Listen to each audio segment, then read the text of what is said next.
Genèse, chapitre 3. Le serpent était le plus rusé de tous les animaux des champs que l'Éternel Dieu avait fait. Il dit à la femme, « Dieu a-t-il réellement dit, vous ne mangerez pas de tous les arbres du jardin ?» La femme répondit au serpent, « Nous mangeons du fruit des arbres du jardin.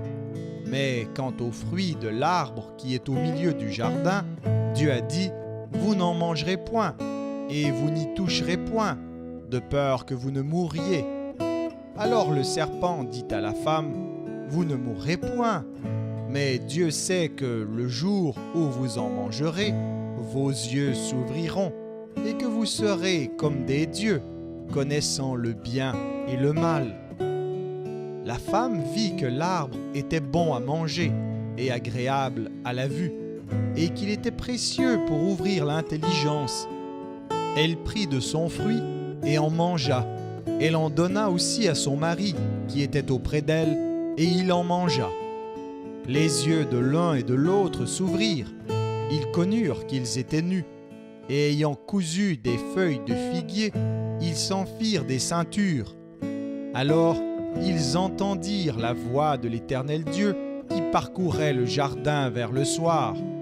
Et l'homme et sa femme se cachèrent loin de la face de l'Éternel Dieu, au milieu des arbres du jardin. Mais l'Éternel Dieu appela l'homme et lui dit, « Où es-tu » Il répondit, « J'ai entendu ta voix dans le jardin, et j'ai eu peur, parce que je suis nu, et je me suis caché. » Et l'Éternel Dieu dit, « Qui t'a appris que tu es nu ? Est-ce que tu as mangé de l'arbre dont je t'avais défendu de manger ?» L'homme répondit, « La femme que tu as mise auprès de moi m'a donné de l'arbre, et j'en ai mangé. » Et l'Éternel Dieu dit à la femme, « Pourquoi as-tu fait cela ?»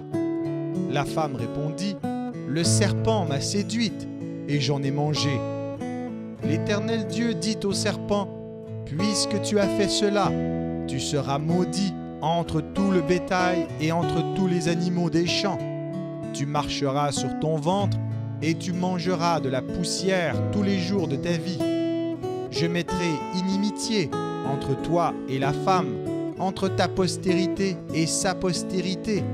Celle-ci t'écrasera la tête et tu lui blesseras le talon. » Il dit à la femme, « J'augmenterai la souffrance de tes grossesses. Tu enfanteras avec douleur, et tes désirs se porteront vers ton mari, mais il dominera sur toi. » Il dit à l'homme, « Puisque tu as écouté la voix de ta femme, et que tu as mangé de l'arbre au sujet duquel je t'avais donné cet ordre, tu n'en mangeras point. Le sol sera maudit à cause de toi.